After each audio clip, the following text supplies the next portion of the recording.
Now we should be good. All right, we are talking about a topic tonight called the food dilemma. Do you feel like you have a dilemma with food? I feel like my whole life has been going in and out of the dilemma with food. So, we are going to talk about that tonight and probably navigate into some other areas as well. So, as always, get your water ready. Maybe you have a notebook to write in, and let's just let God minister the word that He wants to give to us as He's laid this message on me for this week. So, I believe that this journey of life, right, this crazy journey of life, we don't know how long we're going to have. We all know people that have been cut short, or what we believe is cut short, right, according to our plan.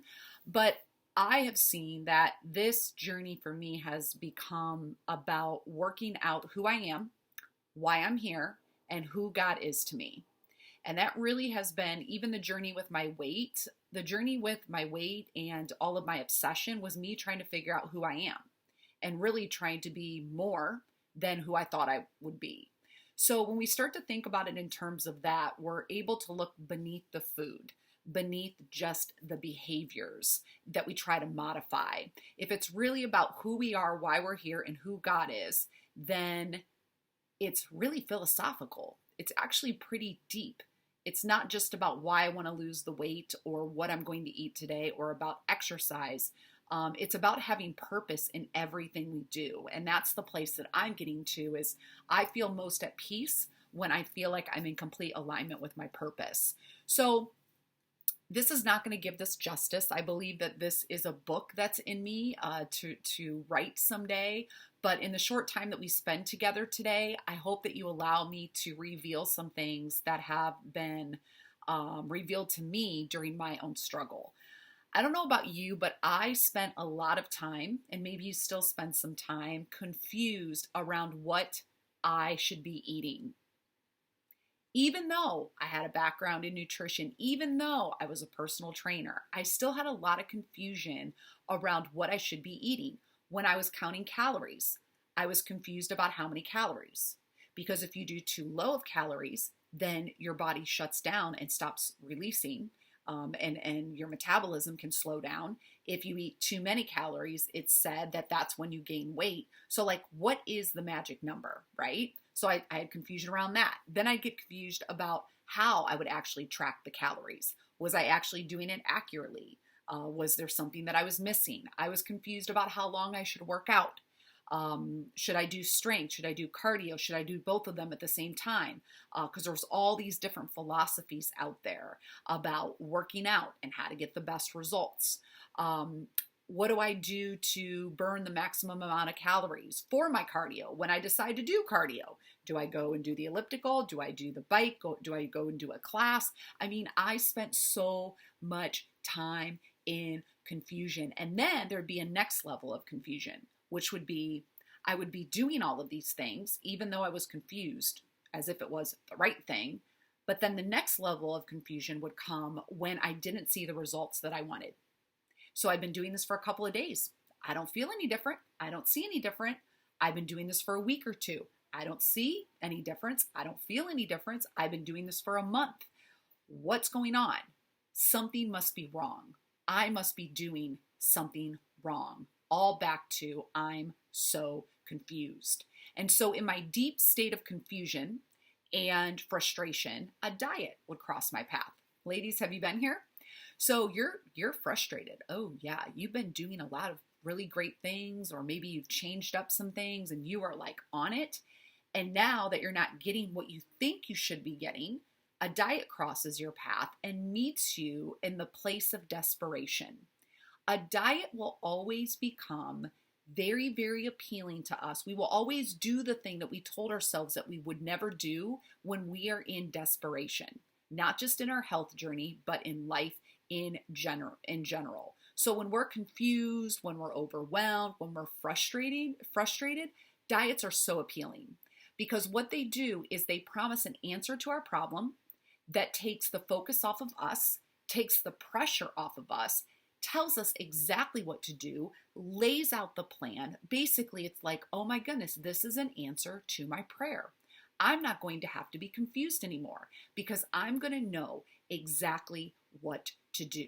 No thinking required. Just lay down your money, give up your, surrender your trust in yourself and God to this diet, and let's do this, right?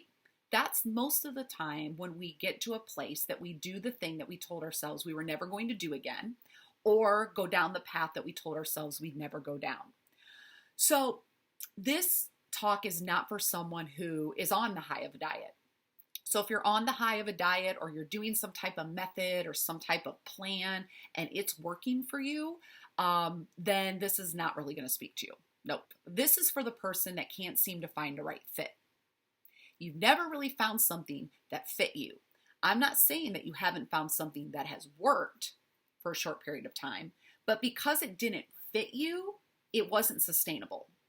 And I think that that's what this journey, as it's coming to me right now, is that it is not about finding the thing out there that we can grab onto to basically, take our mind off of ourselves. Like, okay, I don't have to think about this anymore.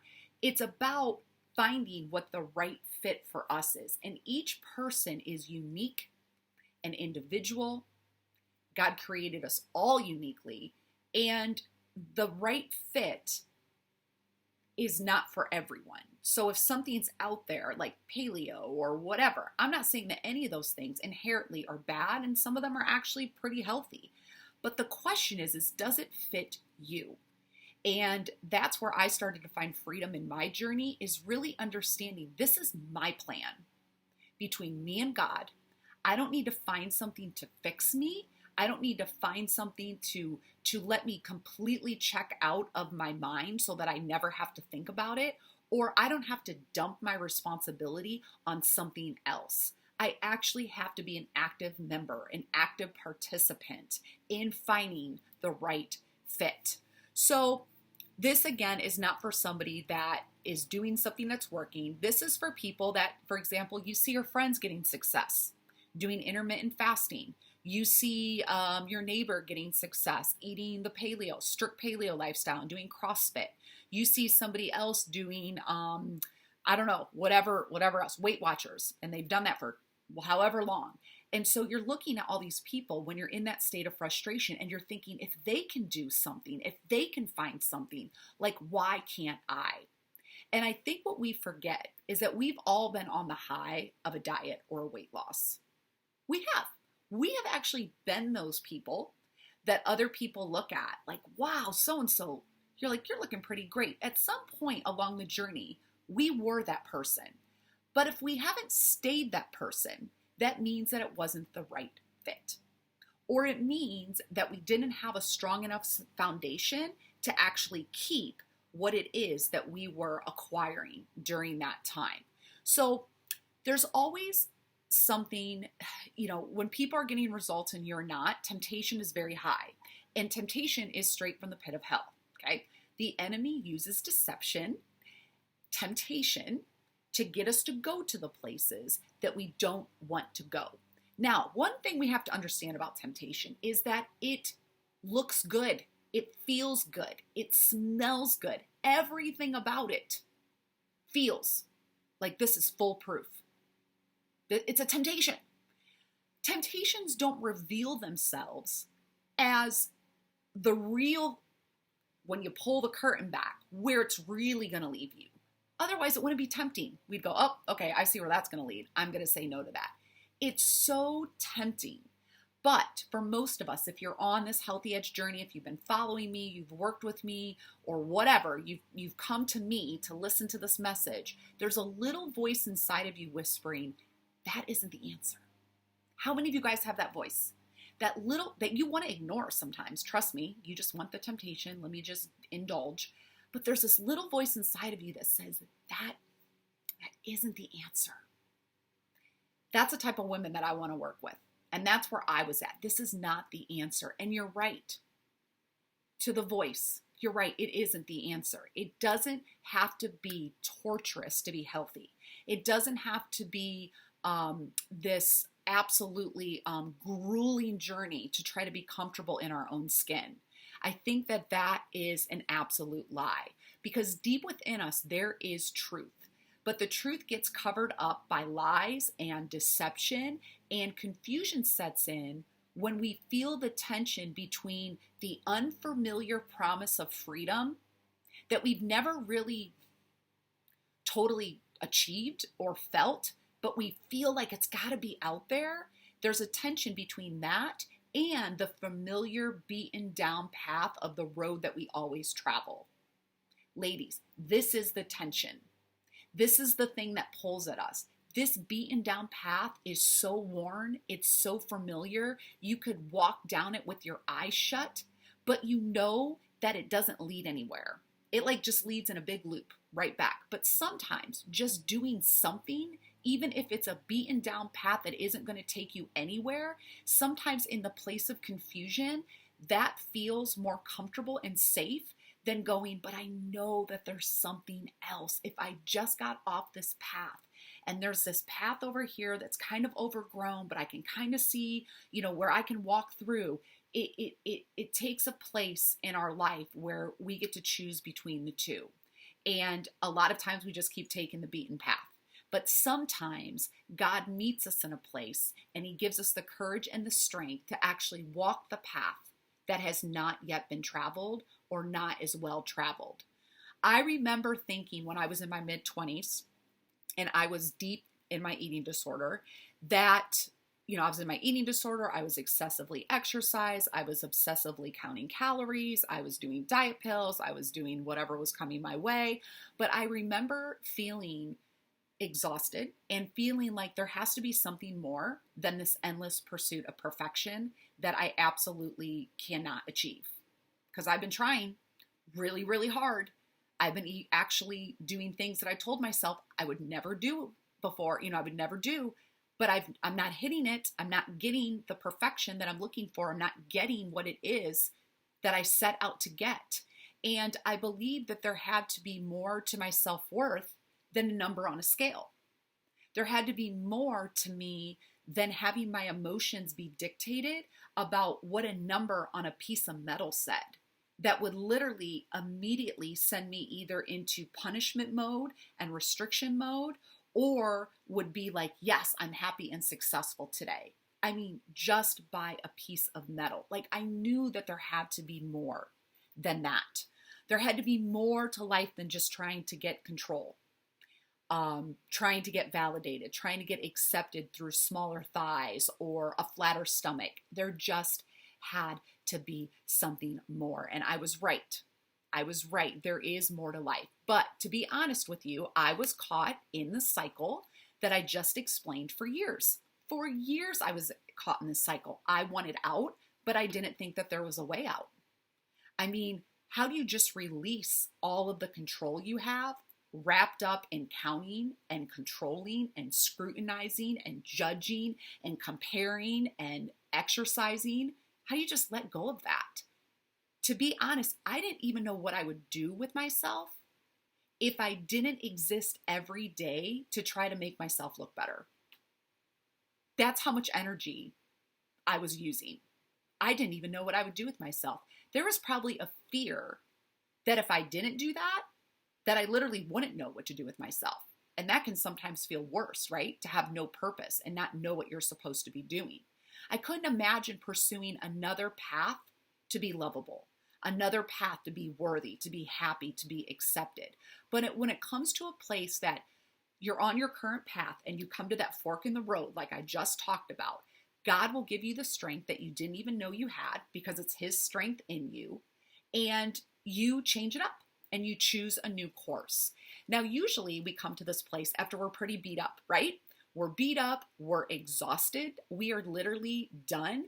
And I love that God always meets us in our place of exhaustion and totally giving up. It's like that's when he knows that he can really get in there and do what he wants to do when we're so exhausted that we have nothing left in ourselves. So I'll take that, right? So I had to put food back in its proper place. And for some of you, you may be on this journey.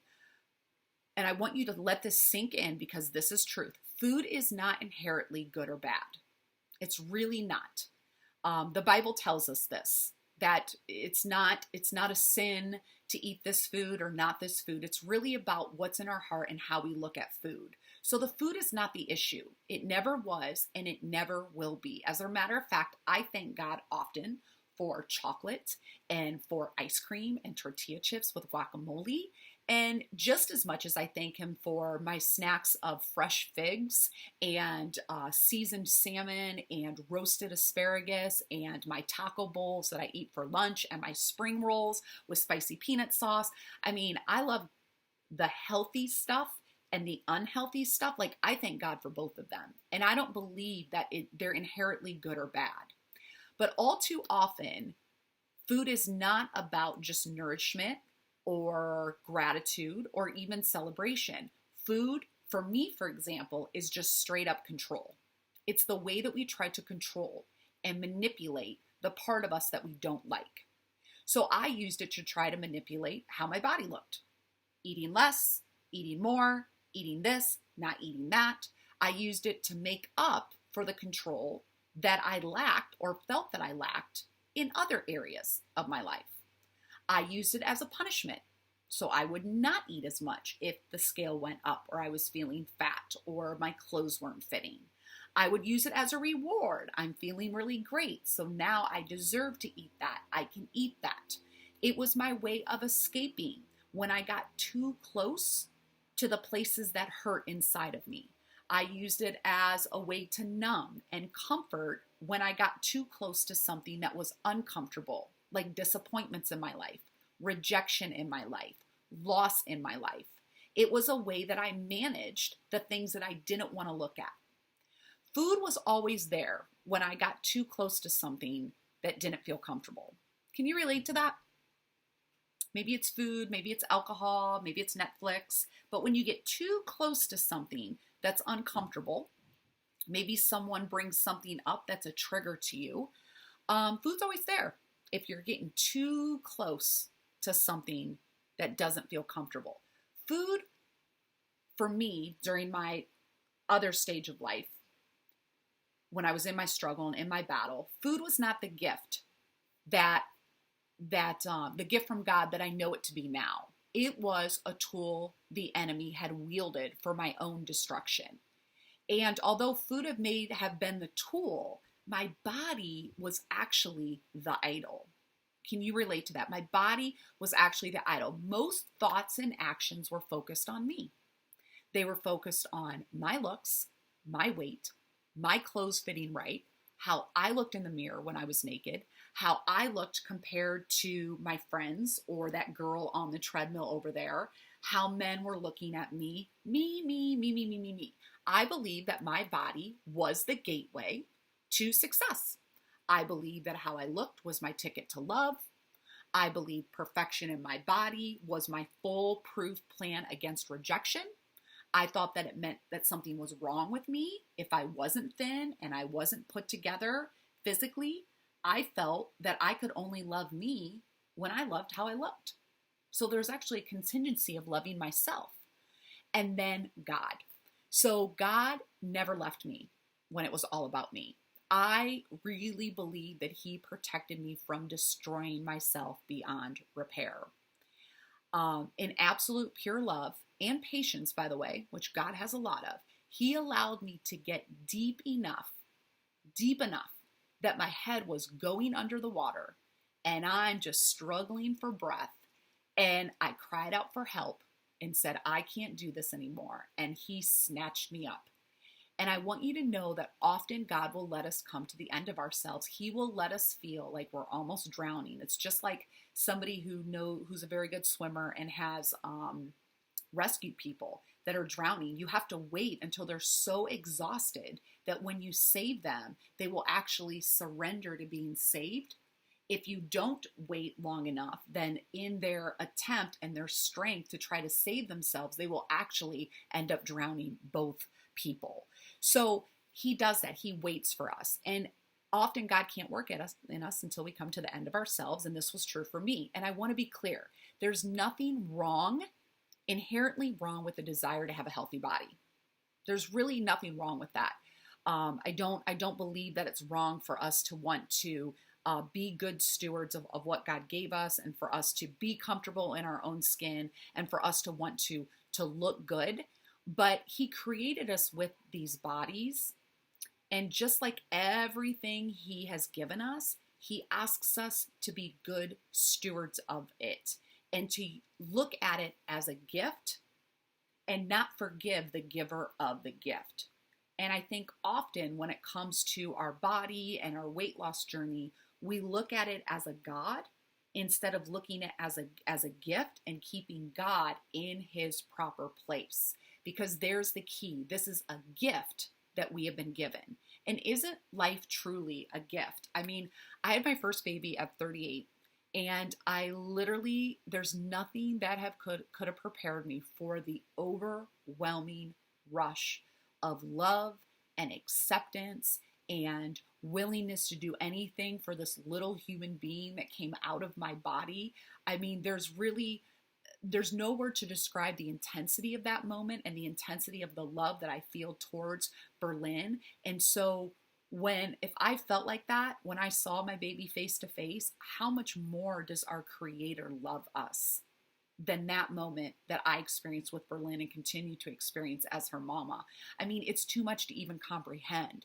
So at this point in my life and yours, it is a gift. It is a gift. What if that was just the starting point of your health journey? My life, my body is a gift that has been given to me. Wow. If you just started from that place, there would be some people that would struggle with that, because I think there's some struggle to accept ourselves until we reach a standard that we believe is acceptable for us to accept ourselves. And if we look at our life as a gift and we start to not idolize the gift, okay, because a lot of times we idolize the gift, instead praise the giver of the gift. And if God gave me life, he will also give me what I need to properly use the gift that he gave me for what it was intended for. Do we ever think about that? If God gives us the gift of life and he gives us these bodies to walk around with, don't you think he's also going to give us the knowledge and the wisdom to be able to take care of that gift and to use that gift in the proper way? I do believe that. And I believe that that's where a really healthy health journey needs to start. So for me, one of my first revelations was redefining love. I believe that many women struggle with body image and they struggle to love themselves unconditionally. I know that I did, because how I looked, it was hard for me to love that version of myself. There was a disconnect. I felt like it needed to look different. It needed to be more until I deserved to love myself. And there's a lie that weaves its way into our lives that says we need to do more, so perform and please, and be more, perfect and conform, to receive acceptance and validation. Let me say that again. There's a lie that weaves its way into our lives. It says we have to do more and be more in order to be accepted and validated. And then the lie tells us that we're not enough and we're not worthy of love just as we are. Just as we are, it's not enough. We're not worthy of love. We're not enough. And then that lie fuels a fear that if we aren't enough, so if we're not more, if we're not different, if we're not enough, then we're going to be alone. So then we start the journey of hating ourselves and striving because we actually use it as a motivation. How many of you, your motivation is, I am so unhappy in my body right now. I hate myself so much. It's like that's when we get motivated to strive, right? That's when we start changing and manipulating ourselves and doing these things to avoid the fear of being alone because we're not enough. So I had certain standards that I felt I needed to achieve before I would love myself. I didn't feel right. I didn't feel entitled to love an imperfect version of myself, a version that was less than what I thought I was capable of. Because if I did, then if I'm really honest with myself, I had a fear that I would just settle. So if I loved myself in a place that was not the best version of my body or my health, then I had a fear that I would settle and then I would never achieve my idea of perfection. And well, that wasn't acceptable. So I set out for a destination, this perfect body, where I can love myself that didn't even exist. Like that place doesn't exist. I know that I never found it. I absolutely never found it in the number on the scale, or I never found it in even fitting into those jeans. There was always something else that I needed to do. There was always something missing before I could fully accept myself. So I was never going to arrive at a place to love my superficial exterior if I didn't deal with the pieces of me that I hated, that I couldn't see. So let me say that again. I was never going to arrive at a place to love this if I didn't deal with the pieces of me that I didn't love about myself that I couldn't see. And when God met me at the bottom of my murky pit of self-destruction, I was exhausted and desperate. He showed me who I really was. And this has been a process, but he has shown me who I really am through his eyes and not through the world's eyes, not through the scale's eyes, not through comparison's eyes, not through anybody's eyes, but the eyes of the only person that matters, which is the person who made me, the person who will never leave me. Although the whole world could leave me, and I have been left, ladies, and you guys, many of you know this, he is the only one whose validation is even valid. And he showed me that his love was not contingent upon what I had done, what my body looked like, but that he loved all of me because he created all of me. And I actually felt like my brokenness was the piece he loved the most, because it was in those places of brokenness that he has done and continues to do his greatest work in me. Now, I didn't instantly love myself, okay? But I did take notice that the love I'd been looking for in all the wrong places in my physical body, it was right there within me because God's in me. So I'd been searching it for all around here, and God had met me inside of myself and said, the love that you feel coming from me, Amber, that's what you're really looking for. And how could I not explore what it would be like to love more of myself and others that way, that unconditional way, that even though you're a mess, I still love you. Even though you're not the best version of yourself, I love you. Even though you're a work in progress, I love you. Even though you're cracked, and you're being put back together again, I still love you. And for the first time, something felt right. For the first time, there felt like a sense of hope. But here's what happens when you start on a journey to love yourself. What was once very easy to do becomes a little more difficult to stomach, no pun intended. I could no longer try to hate myself to results or use discontent towards my body to fuel my motivation to do what I needed to do to lose weight. It didn't work anymore. I had for so long used my hatred towards my body and just my discontent and my disgust. And I'm not as good as this person, so I've got to try harder. It was literally my fuel. And maybe some of you feel like you don't have motivation unless you're in that place. And I will say that when you go on a path of loving yourself, it's going to be harder for you to motivate yourself that way. Because for me, I struggled with how to motivate myself if it wasn't fueled by comparison, if it wasn't fueled by judgment, if it wasn't fueled by a need to control. So this is when my journey went from, I'm going to control, manipulate, and punish you, body, so that I can make you into something worthy and lovable, to, I'm going to love you, nourish you, heal you, listen to you, care for you, because I am loved. And because I am loved, I can love myself, I can love other people, and my calling is worthy to the Lord. Why I'm here is worthy to him. And it is not just about this. This feels so different, and it fuels different choices, and it comes from a different place within us, a place that I believe is sustainable. So I'm just going to make sure that this is still recording. Yep. Okay, great.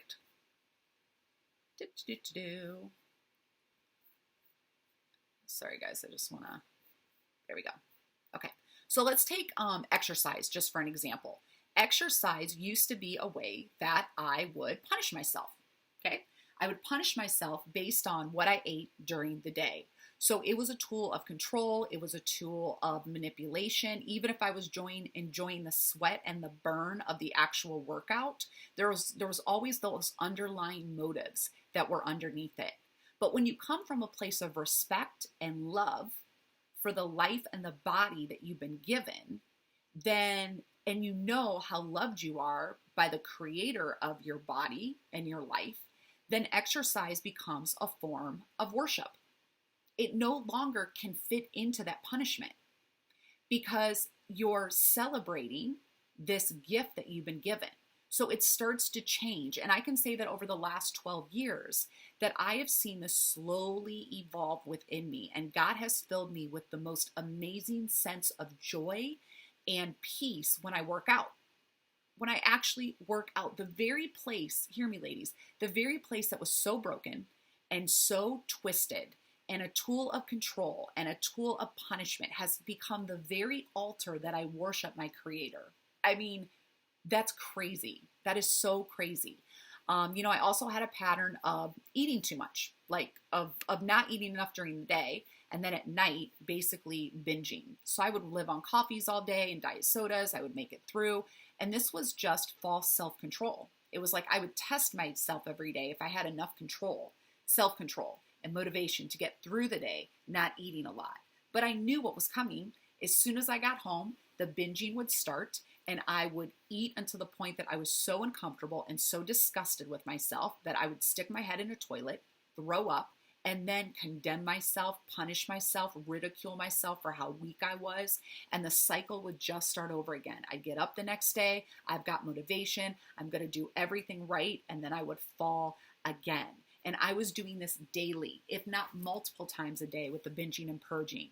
But when you come from love, so when love gets inserted and you start to go on this journey, then there's nurture and a care that enters in. It made sense to me to eat breakfast. It made sense to me to eat throughout the day. And it became, it felt good to spend a little time preparing my food. Because of how powerful I knew that it was for this vehicle that God's given me. And I let go of the I don't have time. Like, don't have time for what? To fuel the very vehicle that I'm going to operate in my whole day? Like the very thing that God gave me to show up and walk this earth in. I don't have time to care for that. But I have time to do all this other stuff that has no eternal value. So it felt comforting to not live in the discomfort. It felt comforting to not live in the discomfort of hunger or the discomfort of obsession. It became more difficult to eat a sleeve of cookies or a box of crackers or a whole block of cheese because I knew that that wasn't love. I knew that underneath that behavior, there was something more and it was not love. I wasn't doing it because I was hungry usually. I mean, maybe initially I was hungry, but there was something more. The food was my shield. It was, I don't want to see my brokenness. I don't want to attend to my pain. So I'm going to redirect and I'm going to go to food and I'm going to use that. And I think part of it was I didn't know what to do with that stuff that was there. When I didn't have God in my life, like walking so close with me, I didn't know what to do with that pain or that loss or that rejection or that feeling of being inadequate. I wasn't equipped to deal with that. So the food really did fit the bill. But when you start walking on a journey with God, I trusted that He knew what to do with that. So eating the cookies and doing that, and even to this day, if I try to like overdo something, I mean, I could do it if I really tried, but it doesn't feel the same because I know because of the love that God has shown me that it's not going to do anything. Like He's the only one that can tend to those places. Yeah. So same thing with alcohol. Alcohol was a mean that I would absolutely check out. I would numb my feelings, especially when I felt lonely, out of control, inadequate in the world. It was also what I felt like I needed to do to show up in social situations, to be who I felt I needed to be in a social situation, to give me the courage to do that. But now I know, walking with Jesus, that I'm getting more comfortable in my own skin, like who He made me to be, and understanding that I'm not here for everybody to like me. And I'm not here to be what everybody needs me to be so I can be accepted. It's from my acceptance in him that I'm going to go out and certain people are going to accept me, certain people are going to reject me, but I always have a place to come back to that never, ever, ever wavers, that never, ever, ever goes away. So ladies, if you address the deep stuff and get the right remedy, you will find that the old ways no longer work and they're no longer needed. So the sin is not in eating ice cream. Okay, again, food is not inherently good or bad. The sin is in partnering with the lie that our body is a measure of our worth. The sin is partnering with the lie that our body is a measure of our inherent value. The deception is in giving more glory to the world's standards of beauty and success than God's standards. That's so huge. And God's standards really start with having no standards. His standards are that we believe in Jesus. That's it. When we believe in Jesus, that he so loved us that even when we were deep in our sin and broken and beyond repair and could never live the perfect life to be worthy to live with God, when we were those people, he gave Jesus to die for us. That if we believed in him, believed that God loved us so much, and believed that Jesus came, died on the cross for the forgiveness of our sins, that we are wiped clean, that when God looks at us, he sees Jesus in us, that we are now fully accepted in front of God and we can be part of God's family. That's a standard, that we have faith. That's it. Where the world wants to tell us that there's all these standards that we need to go through. So when we operate from that love, that basic standard, guys, things start falling off. The places that you're going that are causing you to be unhealthy, the places that you're going that's causing the weight, the stress that you're carrying that's causing your body to hold on to weight, the worry and the angst, which makes us sick. Those things start to fall away when we walk in deeper and deeper and deeper into the love that God has for us. And without this alignment, we are vulnerable to spending our precious life, our precious breath that we've been given, obsessively pursuing the things that fade, the things that are never going to be eternal, the things that as we get older, guys, 40, 50, 60, 70s, it all fades. None of it is staying. Our bodies are dying right now. I know that sounds really depressing, but it's happening. And if we try to hold on more to what we have in the world than turning to what we have in eternity, we are going to struggle. And I don't believe that the path of health is found in that perspective. We are not here on this earth walk for the purpose of manipulating and controlling our lives or our bodies. We are here to fully trust and surrender to the Lord. And I believe that the Lord has a path for every single person, that he will walk you in your health journey. He will help you to choose the right foods. He will give you strength when you want to go to those places that are tempting. I believe that he is the source. So I want to go back to the statement that I said earlier about believing that it's not bad to have a desire to have a healthy and a fit body. God knows the motives of our desires. We cannot hide it from him. Sometimes we hide it from ourselves. But I used to desire to have a healthy, fit, and sexy body, to be more accepted by the world, to get more from the world, to avoid rejection. And now I desire to have a healthy, fit, and attractive body for not for acceptance, but because I'm already fully accepted in Christ, I accept myself so that I can do what God's called me to do, and so that I might lead other people to accept Jesus. Like that, it's crazy. I have a healthy, fit, and attractive body in order to do what God's called me to do. Okay? Instead of trying to get more from the world, I'm going to use it to do more for God. Guys, these are two completely different motives. And if you are following the Lord and you want him to speak to your health journey and you want him to deliver you, but you are still operating in, but I'm going to get more from the world. I'm going to be more to the world. The world's going to do more for me. I'm going to whatever, have more status. I'm going to be better than this person. I'm going to look better. If that is your motive, you're going to struggle. We are healthy, fit, and even attractive in order to attract people to Jesus. That is it. And some of you are like, Amber, I'm out. Great, you can be out. I'm telling you that I have walked both sides I've walked both sides. Those of you that have followed me on my journey for the last 12, 13 years, you have seen the transformation. It's all the Lord. He is telling, this is how, girlfriends, sisters, this is how we get set free. We are healthy and fit and attractive to do more for the Lord. It is not to be more in this world. It's not to be more to our friend circle. It's not to be able to get more from our husbands. It's not any of that. Those can be side effects, okay, that the Lord will allow to come into us, but it's not our motivation. It's not our motivation.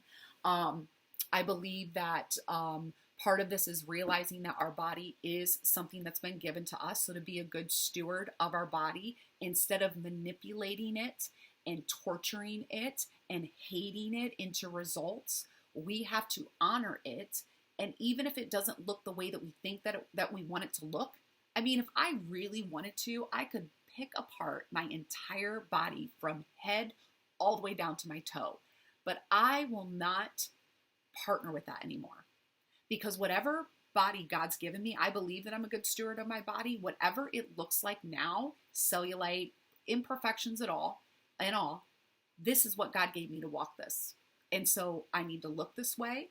It's all for a purpose, and I'm just going to be here to basically walk in what God has for me. My body is going to look different than somebody else whose purpose is different. So all of our bodies aren't supposed to look the same, guys. But are you being a good steward of it? Or are you trying to manipulate and control? So I know that there's a lot to unravel here. So trust me, I've lived it. That's why it's so hard to explain in one straight talk, like this journey. But I wanted to communicate that it's never about the food and it's never about the weight. Those are always, always, always byproducts, or they are misaligned tools. They're basically, it's what they represent in our lives. What does food and weight represent to you versus what does God represent to you? And a lot of times the food and the weight actually are equal to God or above God. If we're truly, truly honest, it's not just what our words are, but it's what's in our heart. And the journey to freedom is allowing God to realign the things that are out of alignment and trusting God with the brokenness and the pain that we think needs to be avoided or managed, and using love as a tool to transformation and not hate, judgment, or punishment, which is what most of us do when we try to change our body. So if you'd like to do more with this journey, I am looking for some people who would like to start a group program. I also have just a couple one-on-one. I mean, I probably have room for 1 or 2 one-on-one clients. So if this is the path that you know you need to take, but it sounds daunting and overwhelming and a little bit scary and uncomfortable, yes, it is uncomfortable. Yes, there are moments of being scared, but this is what I do and this is what I lead people through. And I want you to find your fit. So that's the goal, is finding your fit. I don't have a cookie cutter. My lifestyle is not a cookie cutter. There's other people that are very healthy and very fit. They don't do what I do, okay? They don't eat the way that I eat. There's things that they do drastically different than what I do, but we're both healthy, we're both fit. My question is, does that person have peace? That's all I want to know. I don't care if you're healthy and fit. Do you have peace and freedom? Do you have peace and freedom? Do you walk in purpose every day? Do you feel like you love your body? And love the life that you've been given and being able to give that to other people? Because if you're not in that space, I don't care what you're doing. And I think we need to think about that when we see our girlfriends and people getting results. I'm not saying that those people aren't free, but you know them. You know their places of discontent. You know where they struggle in their lives. Is the weight making that better?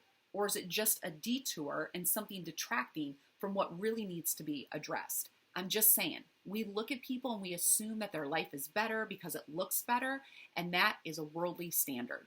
That is a worldly standard. We are looking for something deeper, a peace and a freedom that can only come through Jesus, and only He can have access to this place in order to really, truly bring us into the place of lifestyle, a lifestyle of freedom and hope and peace. Okay? All right. That's all I got to say. Sayonara. See you on the next Straight Talk. Thank you for listening. I would love any of your feedback or questions. And again, if you're interested in a group program to go on this journey, you can reach out to me by responding to any email. Find me on Facebook, Amber at getthehealthyedge.com, or at amberteal.com. Have a great night.